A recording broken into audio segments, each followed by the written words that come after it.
Nord du barreau français qui justement a affaire avec la justice congolaise, terreur des prétoires, surnommé Akitator. L'avocat Éric Dupond-Moretti compte parmi ses clients Moïse Katumbi.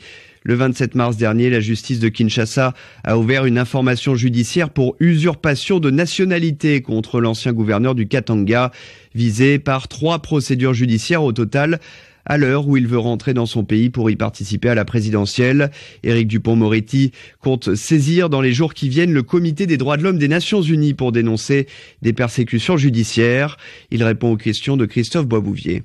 Éric Dupond-Moretti, bonjour. Bonjour. Présumé spoliation immobilière, présumé recrutement de mercenaires, présumé nationalité italienne, votre client Moïse Katumbi est visé par 3 actions judiciaires. N'est-ce pas beaucoup pour un candidat qui veut déposer un dossier de candidature à la présidentielle? Ces 3 dossiers dont on peut dire qu'ils sont totalement bidonnés. Le premier dossier, une juge qui a prononcé la décision est venue se réfugier en France et a raconté devant un huissier de justice qu'elle avait été menacée, une arme sur la tempe, pour faire condamner Moïse Katumbi pour une histoire de spoliation immobilière totalement inventée. Vous parlez de la juge Ramazani? Oui, exactement. Alors, en appel, un autre juge s'est fait tirer dessus et s'est réfugié en Afrique du Sud. Comment disiez-vous, monsieur, tout à l'heure, est-ce que ça fait pas un peu beaucoup?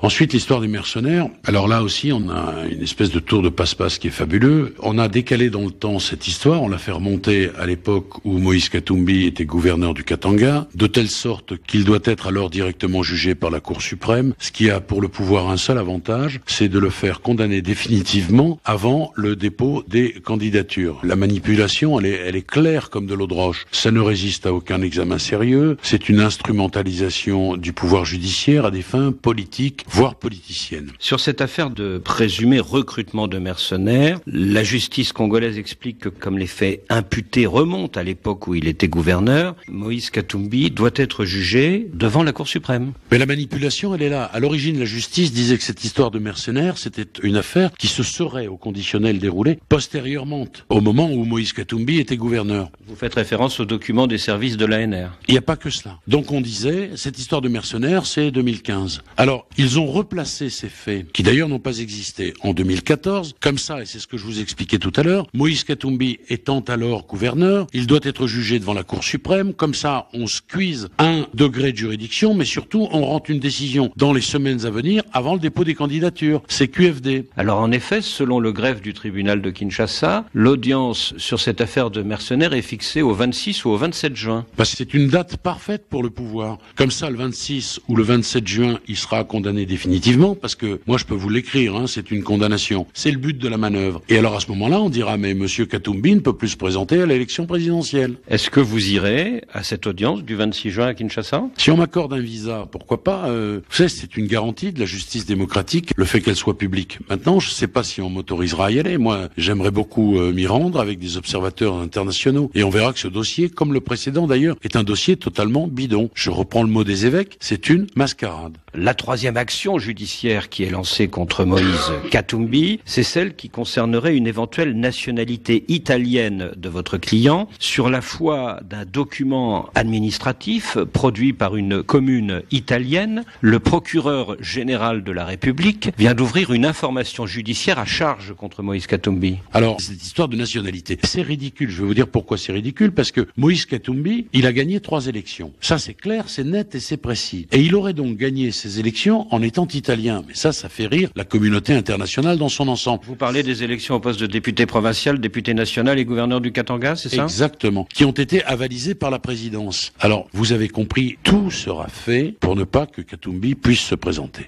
Cela dit, maître, notre confrère Jeune Afrique a produit un document d'une commune italienne de la province des Pouilles qui atteste que Moïse Katumbi a été italien de 2000 à 2017. Je vais vous communiquer dans les semaines à venir un certain nombre de documents qui établissent très clairement que la nationalité de Moïse Katumbi, sans contestation possible, est la nationalité congolaise. J'ajoute d'ailleurs que le comité de l'ONU nous avait rendu une décision qui faisait obligation à l'État d'assurer la sécurité de Moïse Katumbi, de ne pas l'incarcérer de façon arbitraire, de le protéger en vue d'un processus démocratique à venir. Et la RDC a jeté ce document à la poubelle, je peux pas dire autre chose. Donc nous allons, dans les jours à venir, ressaisir, dans le cadre cadre d'un complément de communication le comité de l'ONU, et nous allons faire mieux, nous allons saisir la Commission africaine des droits de l'homme et des peuples. Je sais que la RDC n'a pas ratifié la Charte africaine des droits de l'homme, mais tout de même, il faut que la communauté internationale sache comment on instrumentalise une justice aux ordres pour que Moïse Katumbi ne participe pas au processus démocratique qui doit normalement s'ouvrir, qui d'ailleurs aurait dû s'ouvrir depuis belle lurette. Ce document produit par l'administration italienne, il est authentique ou il est faux? J'en sais rien. Moi, je vais vous donner un certain nombre de documents dans les semaines à venir qui règlent définitivement cette question. Et les documents que je vais fournir, je pense que la RDC les connaît déjà. Mais concrètement, entre 2000 et 2017, votre client, il était congolais ou italien? Il était congolais, il a été élu en tant que congolais. Ces élections au pluriel ont été validées parce qu'il était congolais. Enfin, écoutez, si moi je me pointe en RDC, est-ce que vous pensez sérieusement que je peux me faire élire? Et si il y avait cette question de la nationalité italienne aussi claire que cela, est-ce que vous pensez qu'on aurait besoin d'inventer 2 affaires judiciaires bidons? Mais simplement, en voyageant peut-être certaines fois avec un passeport italien, est-ce que votre client n'a pas donné des verges pour se faire battre?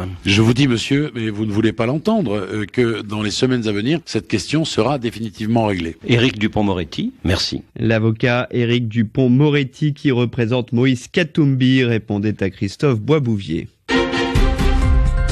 Prochain journal dans moins de 10 minutes sur RFI. On revient au nord du barreau français qui justement a affaire avec la justice congolaise. Terreur des prétoires sur